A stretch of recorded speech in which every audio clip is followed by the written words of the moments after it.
First of all, this was not a conflict in Kashmir. This was a terrorist attack, and a terrorist attack which is part of a pattern which has not only targeted the Union Territory of Jammu and Kashmir, but other parts of India as well. So it's very important to clarify, because when you project it as a conflict, you're really putting the perpetrator and the victim at the same level.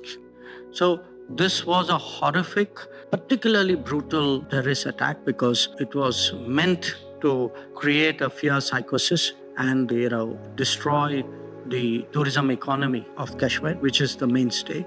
And it was also meant in a way to sow religious discord, the manner in which it was done.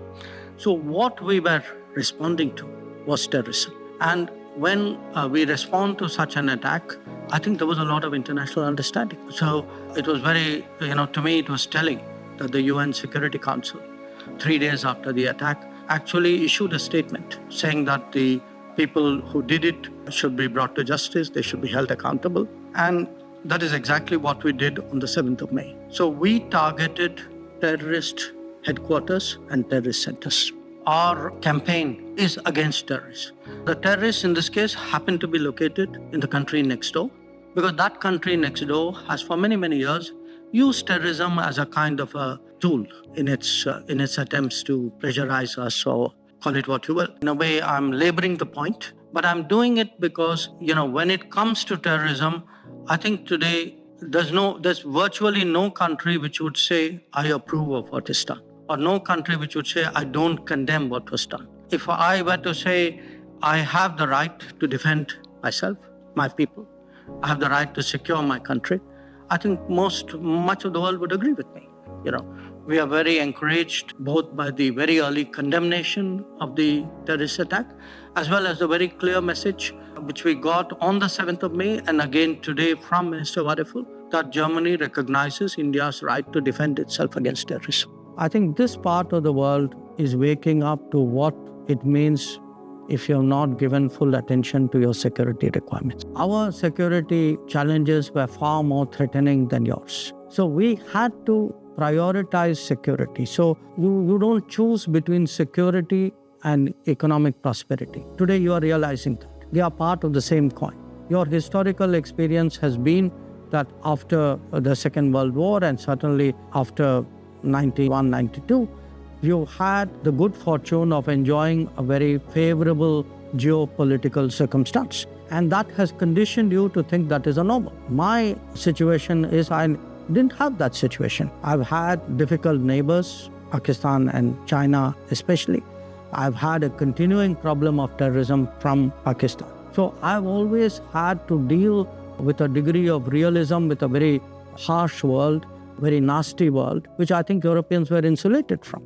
So I'm not accusing you of naivety. I'm just saying that your situation was different from mine. But you are today going through a reality check in your own way. I've grown up with that reality, almost 8 decades. So for me, it's not a choice between, if you are dealing with your security, does it come at the cost of your progress? I mean, defending your country and your territory is the first duty of any government, any people. So I think that will obviously get priority. But we are confident. Look, at the end of the day, growth comes from strong fundamentals. Fine, I mean, we've had whatever we've had, the conflict over the last few weeks. But I think, the fundamentals of India's growth, the fact that today we are heading to be a $4 trillion, as I say, we are in a bandwidth of 6 to 8% growth rate for decades ahead of us. We have very sound demographics in our favor. We are today, actually, if you look at the infrastructure growth in India, which has made it so much easier to do business. If you look at the manufacturing, I think I frankly am quite bullish about our economic prospects. I don't think meeting a national security challenge undermines my economic progress. My economic progress is based on the fact that today I have a strong economy, a talented pool out there to strategic autonomy, but also the ability to attract multiple partners. My situation cannot be transposed to you. You have your own security challenges. You had a situation where between your security needs, your trade needs, your energy needs, Europe thought it had optimized the world between an American relationship, a Russian relationship, and a China relationship. Today, there are stresses on all three fronts. That is your situation. You have to discover an answer to your problem through your situation. I've always had a much more challenging environment in which to operate. But what is important, because I think this is part of the reason I'm here. Look, at the end of the day, there are certain fundamental beliefs for which we need to stand together if we have that belief.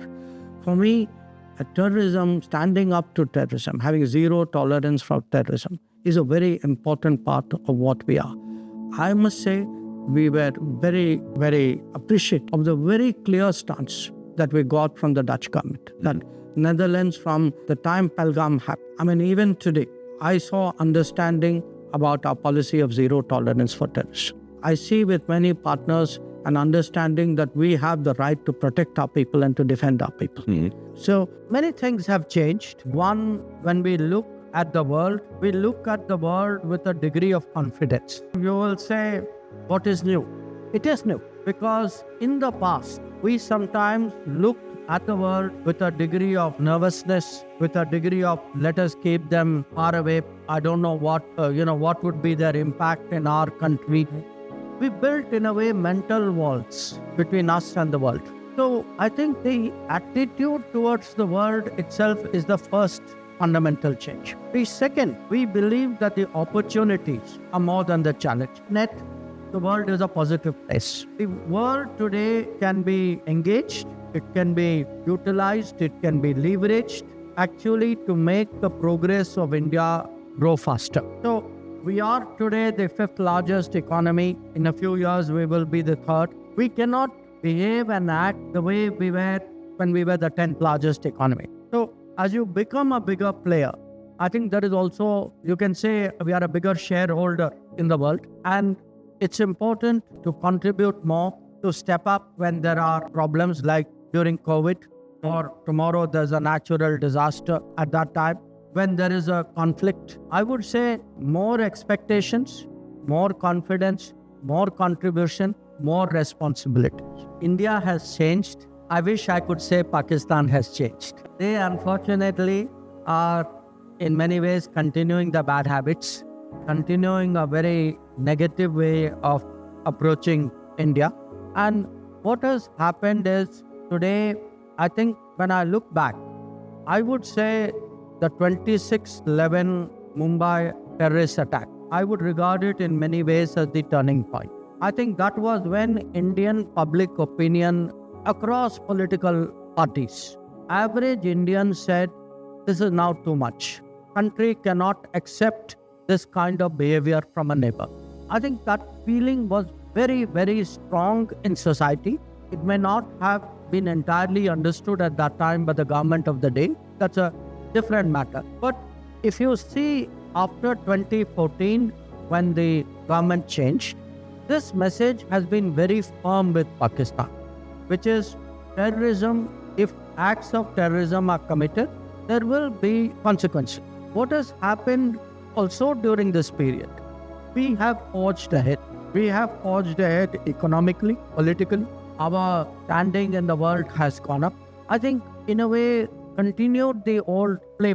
Now, for them, unfortunately, also what happened was they were trying to extract something from Afghanistan, which was the Americans and the NATO were in Afghanistan. So Pakistan was playing a double game. It was with the Taliban and the Afghan, those opposed to the Americans, and it was also playing with. Every double game comes to an end. Unka bhi wohi hua. At some stage, the Americans said, "Ab bahut ho gaya, we are leaving." Now, when they left, the double game could not be sustained. So whatever benefits they were getting out of the double game, that also went down. In fact, then they discovered they had a further problem, which was the very people, the very terrorism industry, which they had followed, came back to bite them. That today they are facing actions of people whom they promote. From their point of view, you can say old habits have continued. The opportunities of the world have passed them by.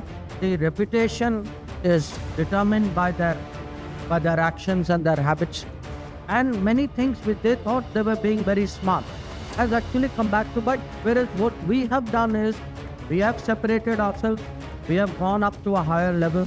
We are today, I mean, if you go out in the world, that it's a joke, but it's not really a joke, which is the sense that IT for India means information technology, for Pakistan means international terrorism.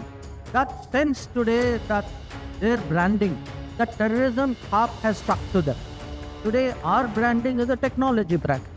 And I think that is the difference. अब जो आदमी technology करता है, naturally he is not going to waste too much, if terrorism happens, we will respond. But otherwise, why should I devote precious time to neighbor who's the way the neighbor is? You have a leader who's very deeply nationalist, for whom, this is a matter of core conviction.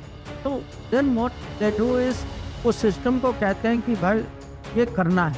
Now system also understand कि decision is made. Find a way, and system finds it.